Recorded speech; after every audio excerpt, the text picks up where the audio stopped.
Why do you want your own house? So I could just be financially dependent, pick where I want to live.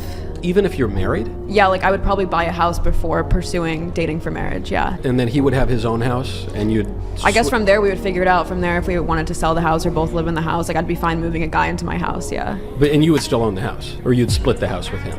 Or you'd transfer it to him? I wouldn't transfer it to him. It would be my house for sure. You would have separate finances? I don't know about that, but in terms of like where I want to live, I'm 100% picking that on my own and getting my own house. But so if the man comes and goes... So your bank accounts would go together, but you'd keep the house in your name? If we're married, I guess we'd figure it out as we go, but I'd probably like date someone and then... I don't know, I just don't want to be dependent. I don't want to like... You don't want to be dependent? So, right, exactly. You don't want to be dependent. So why get married? Women do things based on how they feel and then think about the action later. That's a recipe for stress and anxiety. That's a recipe for bad decisions and unprofitable consequences. Men, on the other hand, take action first. Then after we're done, we may think about how we feel about it. This usually results in men engaging in something that will relax them. We're just hardwired very differently. It's not like men don't get stressed. Men feel the burnout too. But we're just able to tolerate it better because we're biologically and physiologically created to withstand the pressure.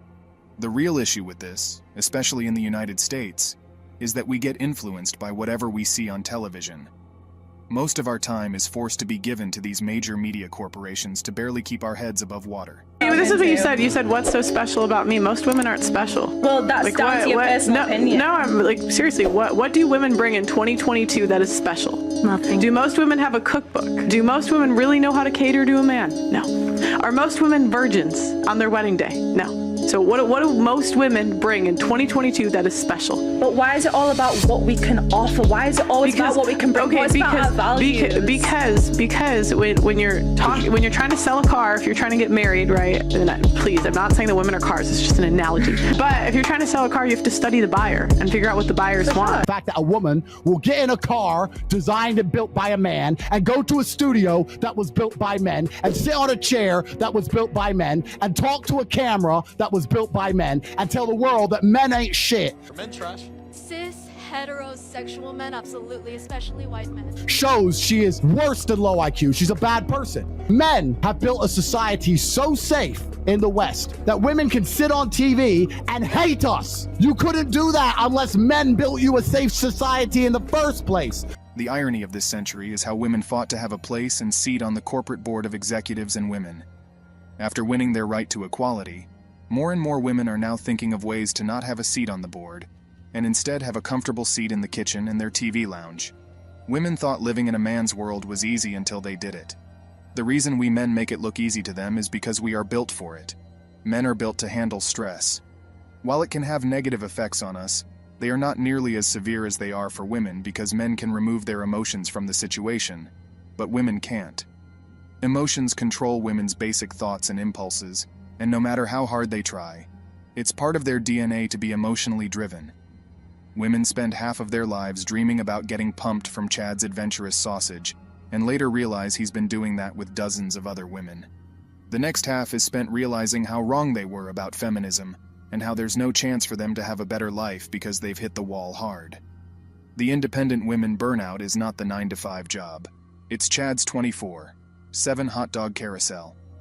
Sooner or later, it will burn out the divorced, married, single, daddy-dependent, pre-walled, post-walled, PhD, liberated modern women of today. These women are racking up more mileage than an 18-wheeler, and they expect a good mechanic or simp to keep fixing all the breakdowns and major repairs, just to get them all fixed up for the return of Chad's hot dog carousel again. Many have tried to be captains save a 304, but all have failed. Feminism encouraged and empowered women to begin living their lives without the assistance of men, and this is how it made a difference in the world. It showed them that if they chose to pursue their education and go up the corporate ladder, they could become financially independent. It showed women that even without males in their lives, they could still support their families and earn money to raise kids. It gave them the confidence to believe they could live their life as they saw fit, be who they wanted to be, and not be constrained by their innate urge to have children and nurture them. Over time, more and more women pursued careers in business, believed they could replace men as the dominant members of society, and essentially wasted their reproductive and prime years chasing either the traditional bad guys or their corporate goals. But as soon as these women reached their 30s and beyond, they began to realize that becoming pregnant was getting more and more difficult as time went on. Their discovery that life wasn't simply about accumulating riches or sticking to the extreme versions of feminism that make these women believe they can spend their lives without men or having kids while adhering to their inherent feminine instincts marked the beginning of their change in perspective.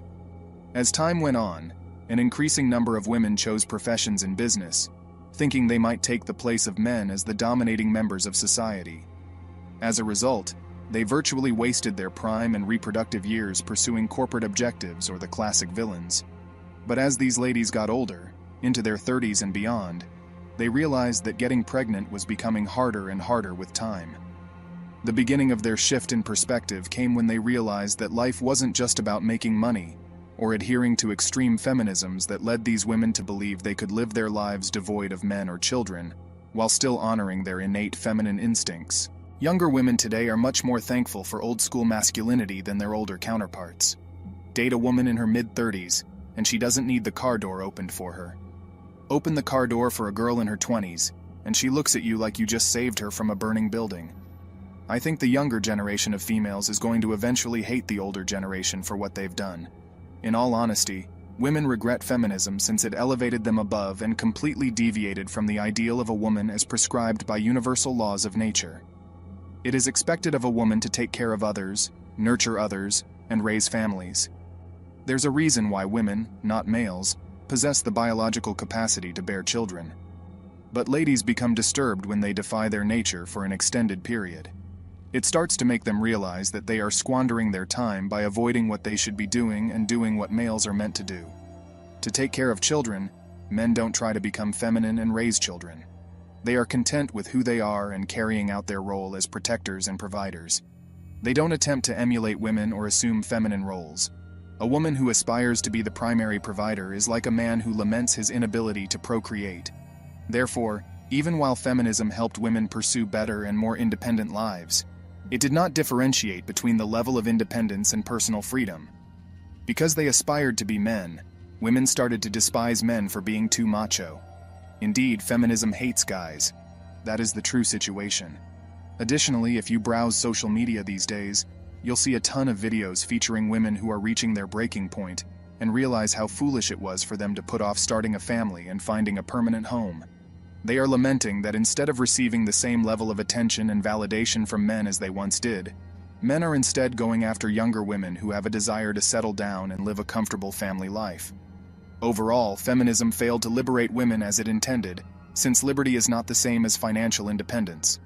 It encourages women to be at ease with who they are, and with expressing their feminine side. Men have traditionally been protectors and providers for women. They thrive in these roles. It motivates them. Similar to males, women's true mission isn't to run major corporations or join the boards of publicly traded firms. It's to be women. So who is a strong and independent woman? Let me try to explain. She's a lazy, undisciplined person who has had the benefits of being desirable and needs to be cared for from a young age. She has benefited from female-only scholarships, enrollment, and hiring quotas, has had at least one car paid for by a man in her life, and is obsessed with an image of the point of being a shopaholic, and in many cases borrowing money to pay for that lifestyle. She also has men begging to be with her, and she keeps her options open. Then, one day, a man breaks up with her, and the credit card and car payments come due, and she doesn't remember that the prices were so high. So now all men are bad. She's oppressed because she didn't get the promotion at work, even though she didn't apply for it, and laments her great misfortune of living under patriarchy. I think many women divorce their husbands because the ladies think they know more about raising children than men. Men tend to be tougher on children when it comes to discipline. Most women don't like that, and I am willing to bet that many divorces happen because the woman gives the man a request to go easier on the child, and the husband refuses. So, the lady divorces the husband and raises the child to let them think that they can do anything they want with no consequences. Of course, when the child grows up and finds out that they can't break the law with no consequences, the child who is now an adult has to do adult time in jail. All of this could have been avoided if the father was there to teach the child that bad behavior has consequences. Great job, ladies, at destroying families and raising prisoners. It will all probably come down to traditional women holding feminist and modern women accountable for their actions and why they will die alone. The question is whether that happens before or after 2030, when 45% of women will be alone and childless. My guess is no. I'll be raising my daughters to know that being a wife and mother are the most fulfilling jobs a woman can have. Everything else is secondary. Thanks for watching The Circle of Kings. As always, we're looking forward to your support. So please hit the like button, share this video with your friends, and subscribe to the channel to stay updated with everything all kings like yourself need to know.